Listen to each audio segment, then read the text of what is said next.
Today we're gonna visit a few places to collect some protection money. 2 restaurants and a motel outside of town. Bill at the motel was late last time because he had a few problems. So today, he'll pay a little more.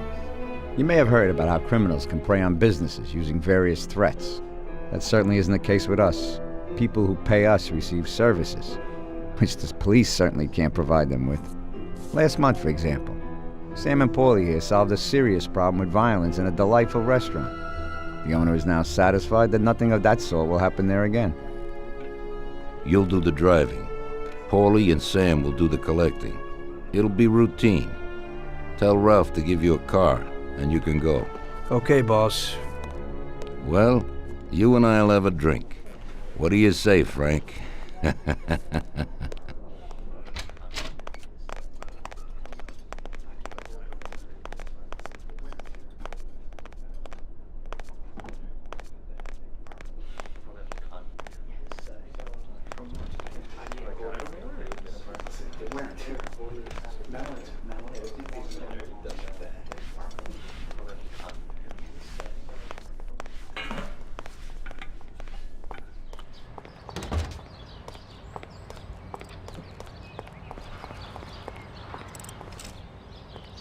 Hey, Ralphie. Me and the boys have got a job to do, and I need some wheels. Hey, I sorted out what you brought me last time. It has a good motor, Tom. It has almost 60 horsepower and goes a good 75 miles per hour. He has 4 speeds and brake servo. Simply beautiful. Also, I had a look at how you could best steal one. I used to drive one when I was a cabbie, so I know how to get into one, Ralphie. Well, then I got another little number. It has about 40 horsepower and goes at almost 60 miles an hour.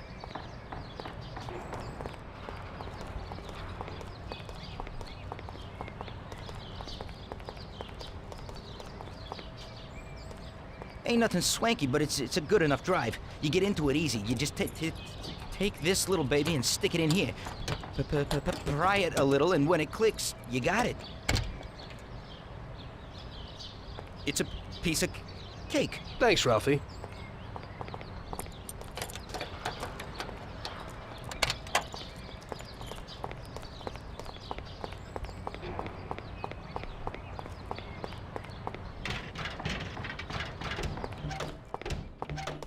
Hey, Vincenzo. I need some kind of gun. Hey, Tom, I think this would do the trick.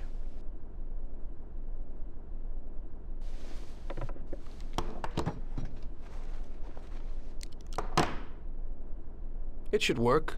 I wasn't planning on using it anyway. Thanks.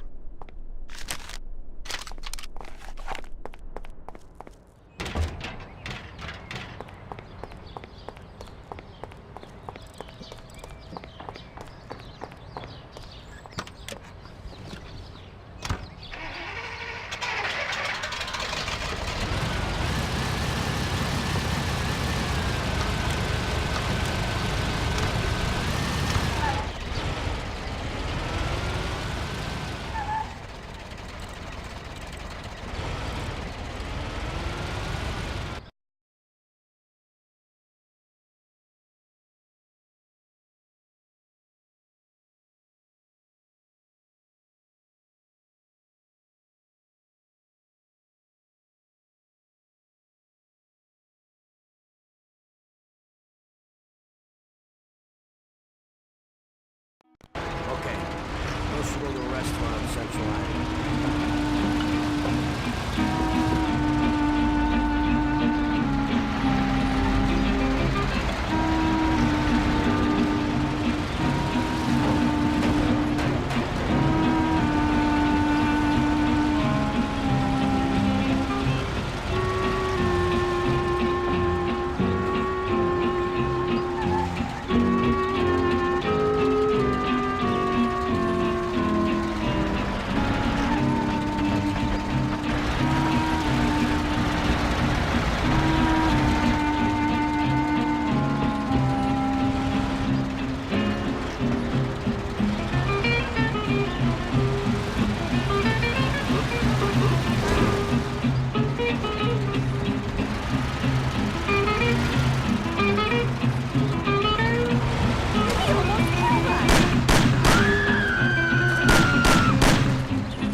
Wait for us here, Tom.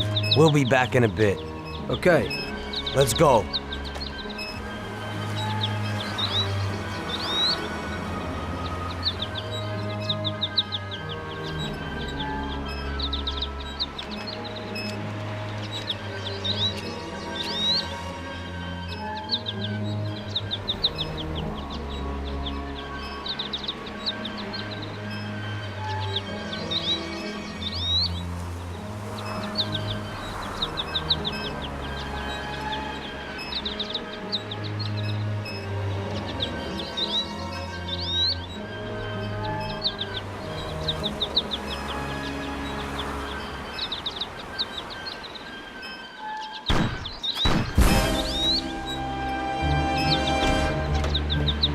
Shit!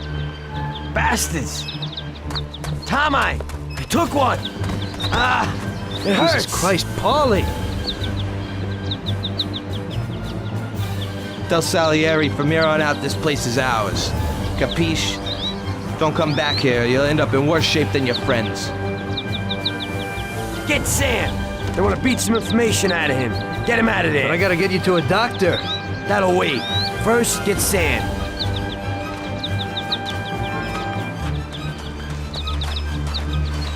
Screw regular routine.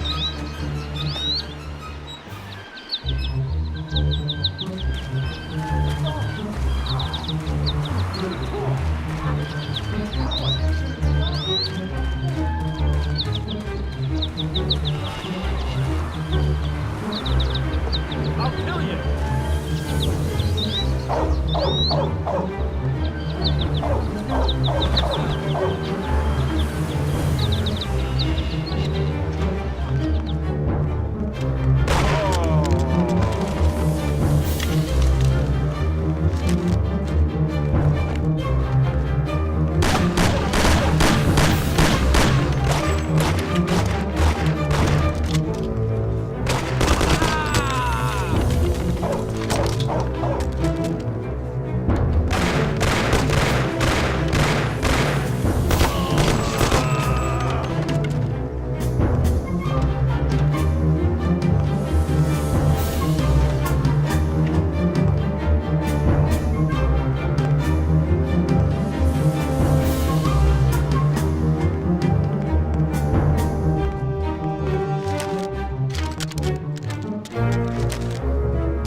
Get up, Sam.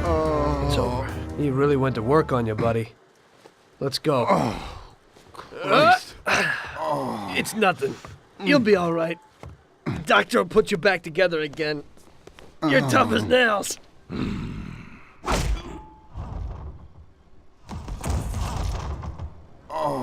Oh, shit!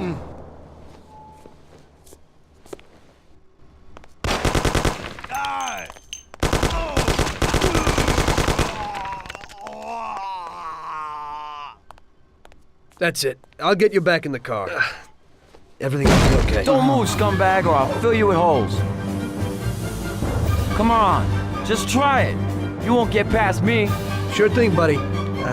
Just stay cool. Everything's okay. Just go. No problem. Just try it. No. God. Go. Get him.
That's how I got into it. 1 minute a regular cabbie, the next a respected mafioso. You were all right with killing people? Usually people have a problem with that. You know, I ain't one of those people with a thirst for blood. I don't need violence in my life, and I don't look for trouble, but I also don't have any remorse. They wanted to outsmart us, so we had to outsmart them. No excuses. It was all the same to me. I wasn't interested in the fates of other people. Everybody said it was just business, and that the family sticks together. It was different from living alone and nobody giving a damn about you. Suddenly you're respected by all the people you meet. Everybody knows you can help them, but you can also destroy their lives. And everybody tries to ingratiate themselves to you. And what about the police? You just walked away, just like that, from a massacre. Didn't you have any problem with this? You work for the police. You ought to know. You know, the Mafia runs the whole city. The Salieri family makes over 25 million bucks every year. The papers were full of it. But nobody saw nothing. If they wanted to stay alive. We paid off the bureaucrats $6 grand a month. Your bosses had liquor at trade price and got payouts for special jobs from both Salieri and Morello. Case closed, lack of evidence. Cops would even move shipments of drink for us. I guess you'd have heard something about that. So what about your two friends?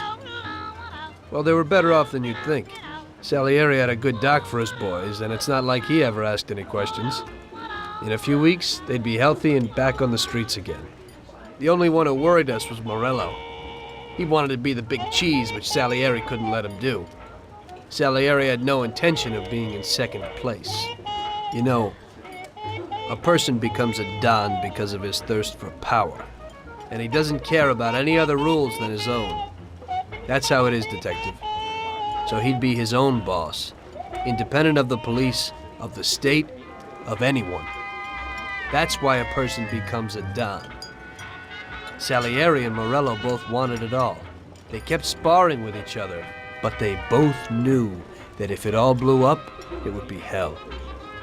The big difference between them was in their methods. I heard a little story about Morello.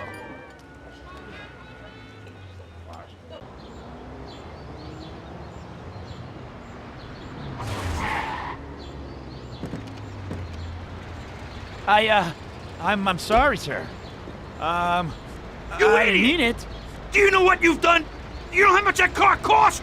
I was driving slowly, Mr. Morello. I don't know how, Do you mean to say that I crashed into your car? no. Sir, I wanted, no, sir, No! Bastard gets in my way!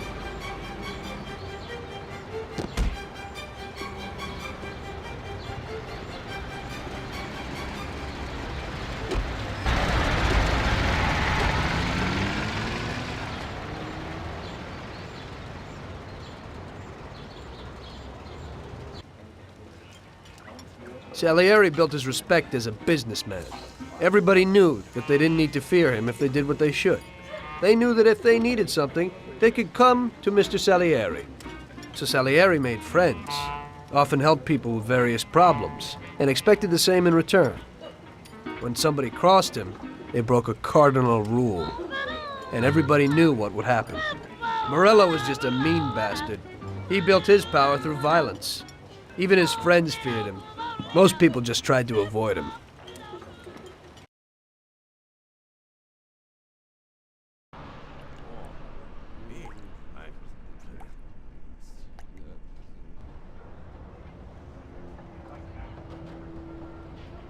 Listen, Tommy, I have a delicate job for you. I don't know anyone else who could do it better than you.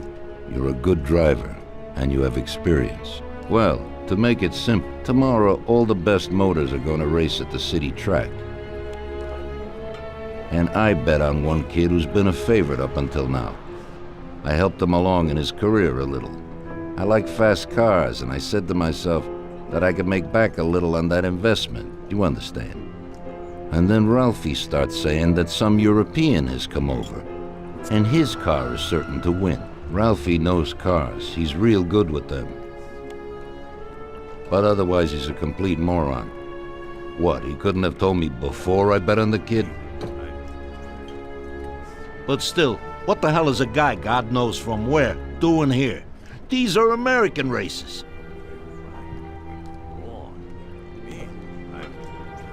Me and the consigliere here were thinking about what to do, because a lot of our boys have bet the same as me, and they certainly wouldn't be happy if they lost their dough. And how would that make me look? Like an old idiot. Tommy, I can't let that happen. We thought, with our consigliere, about what to do with it. If something happens to him, that's no way. It won't be fair play. I won't enjoy my winning at all. Ralph told me that he knows a guy who guards the racetrack garage. Tonight, you're gonna go there and take this European's car to a mechanic who knows his way around these machines. He'll take a look at theirs and maybe improve ours. As soon as he's finished working on it, you'll take it back. It's important that the car is back in its place before anybody catches on. And don't even think about crashing it or getting caught by the cops. Are we clear? Yes, boss. If you pull it off, you'll of course get a share of the winnings. Now go. Ralph will tell you where and how.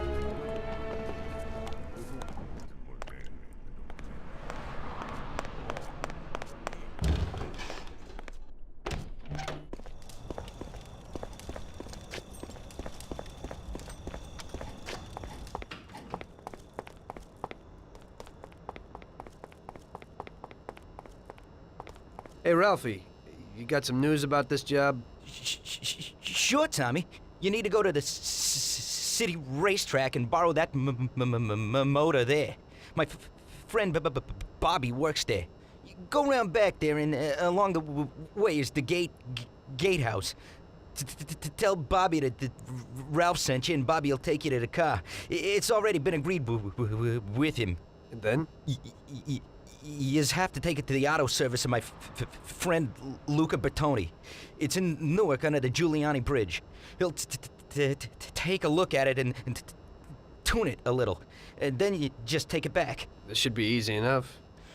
But you gotta get it done before 1:15 a.m. when the guard changes, so that nobody knows that somebody drove the motor in the night.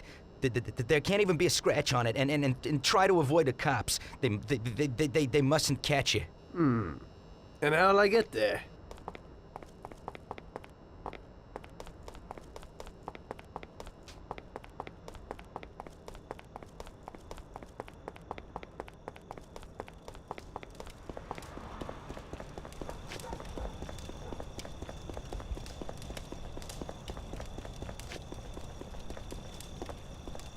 Well, I got something new in. Ain't no big thing to swipe one. Watch. You just stick a piece of wire in here and twist it a little, and you get inside where you gotta join these two wires. Yeah, it shouldn't be a problem. Thanks, Ralphie. Now don't you go sparing the gas, Tom.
Evening.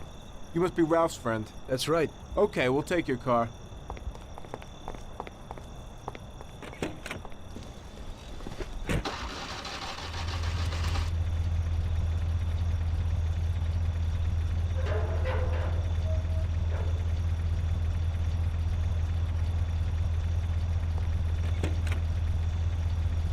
Go in and over to the garage.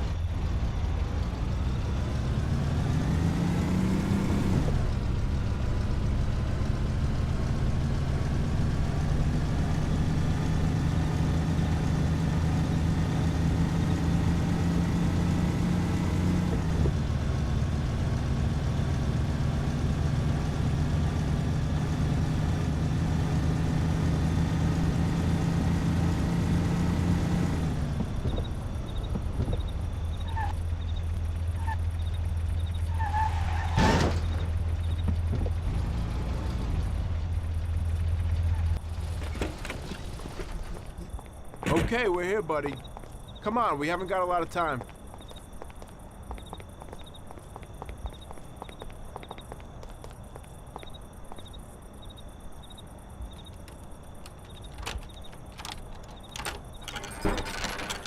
Okay, is that it? Yeah, buddy, be real careful. There can't even be a scratch on it. And avoid the cops like the devil, because this car will be real obvious. That's right. In about half an hour, the second guard will come. So you gotta be back by then, buddy. And be real careful, that car goes fast. Maybe it's the fastest car in the world, who knows? Sure, Bobby, no problem. I'll take care of it in a half hour.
Hey there.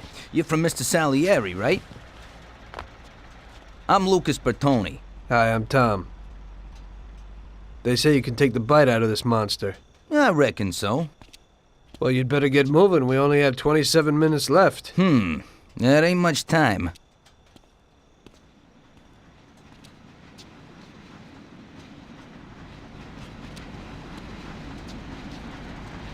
We'll see what could be done. You can hang out a while.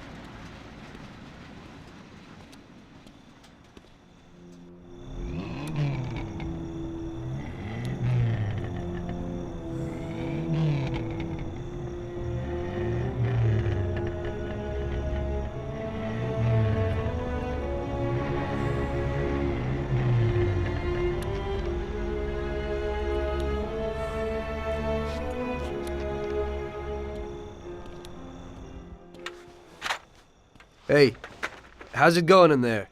Just finished. You can go. But you're gonna have to hurry. It ain't gonna run as well as when you first brought it in. Thanks. Mr. Salieri appreciates your work. Sure, give my regards to him. If he ever needs anything again, I'd be glad to help out. I bet on the same driver as him.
So you pulled it off, buddy. And the car isn't even scratched. Thanks, Bobby. It really was the fastest car in the world. Sure is. We're lucky you managed it. I bet on the Don's car, too. It seems everybody did.